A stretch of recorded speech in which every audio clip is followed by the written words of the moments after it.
Minute. Minute. Papillon. Minute papillon. Aujourd'hui, je vais vous conter une histoire. Ah oui, Père Castor. Celle d'un bouffon devenu roi. Ah, on parle de moi? Il paraît qu'on est tous le con de quelqu'un. C'est irrémédiable, on peut pas passer outre. Par déduction, vous, mes fidèles, tous autant que vous êtes des cons. Ce qui fait de moi le roi des cons. Ouais, ça sonnait mieux dans ma tête. À l'inverse, être un bouffon, ça relève du choix. Enfin, pas du mien, celui de mes parents, hein. De riches bourgeois qui voulaient se rapprocher de la noblesse. Ils ont rien trouvé de mieux que de me faire des études de bouffon, hein. Sûrement pour rentrer dans la cour du roi grâce à une petite pirouette. Tadam! J'ai jamais été doué pour les acrobaties, hein. Par contre, pour me ridiculiser, là j'assure. C'est lors de ses études que notre bouffon fit la connaissance d'une bouffonne de sang royal. Je suis né pour régner. Ah, elle est bien gaulée, hein. C'est toujours mieux que de se pignoler. Je suis né pour régner. Mais par contre, mais qu'est-ce qu'elle est chiante, hein. Je pense qu'une fois assuré ma descendance, je vais aller lui faire des enfants dans le dos, hein. Je suis né pour régner. Remarque, les enfants, ça se fait dans le dos, je crois. Je suis né pour régner. Ah, tellement chiante notre demoiselle qu'avant de devenir roi par hasard, notre bouffon s'est fait un plaisir de la dégager. Finalement, mon plus grand plaisir dans cet accès fortuit au trône, ça a été de la contredire. Je suis né pour régner. Et en fait, je me suis surtout fait baiser. Ce qui est déjà pas mal. Oui, et moi j'étais né pour être un planqué, hein, et me v'là couronné. Comme quoi le destin est une bitch. T'as fait tomber un petit bout de poulet, hein. J'ai quand même gardé à proximité histoire de lui mettre un petit coup de temps en temps, bitch. Et c'était logique, comme c'est une belle plante avec le QI d'un bulbe, je l'ai présupposé au jardinage de ses congénères, et hop, petit coup par derrière. Notre cher bouffon découvrait que le pouvoir attirait certaines femmes prêtes à tout. Ah mais j'adore les castors, je trouve les barrages tellement écologiques, hein. Si vous voulez, je peux faire la bouche en canard et m'occuper de votre queue plate. Et que ce serait bien bête de pas en profiter. Ah ça, pour en profiter, j'en ai profité. Et j'ai laissé libre cours à cette libido incontrôlable digne de mon rang, enchaînant conquête et coups de quéquette. En commençant par une petite poule de basse-cour adepte des potins, qui en a balancé pas mal sur moi du reste, hein. Petite bite. Ouais, tu dis ça parce que t'as rien senti. Ouais, enfin là, je me suis trouvé une petite jeune, sublime, artiste dans l'âme. Libéré, délivré. Ça met du piment dans la vie de pouvoir puiser dans ses talents de comédienne. Dis, tu veux bien que je t'attrape en princesse Leia ce soir? À moins que tu veux dresser mon petit dragon en calicie. Non, ce soir, je suis la reine des neiges. Libéré, délivré, je m'enfuirai plus jamais.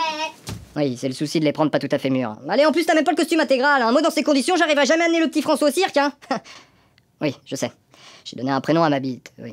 Pas vous? Bouffon un jour, bouffon toujours. Et notre roi avait tendance à oublier ses obligations de souverain. Mais quoi? Mais fornication par coup de rein? Ah bah dès que je peux pourtant, hein.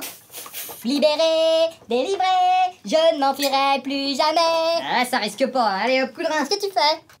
Non, je voulais parler des responsabilités. Tu sais, celles qu'on a quand on est au pouvoir. Ah c'est bon, ça va, hein. Dans Game of Thrones, y a des gamins qui finissent rois, hein. Ça prouve bien que c'est à la portée de tout le monde. Et pourtant, faut croire que non. Écoute, Père Castor, c'est facile. Pour régner sans être contesté, j'ai juste à faire croire que sans ma gestion, ce serait pire. Avec une précarité de l'emploi et des mendiants dehors, le tiers-état a peur de perdre les rares choses qu'il possède encore, et donc il bosse sans broncher. Oh, la société médiévale nous fait vendre des fruits moins chers que le coup de revient. L'argent que je leur prends gentiment semble être un moindre mal par rapport à la peur de ne plus en avoir. Pour régner sans être contesté, j'ai juste à faire croire que sans ma protection, ce serait pire. Je t'atteins la gueule discrètement à un ennemi lointain. Aïe, il m'a pété le genou. Eh ben devine quoi, celui-là, en représailles, il veut s'en prendre à mes fidèles sujets. Eh ben je suis là pour les protéger.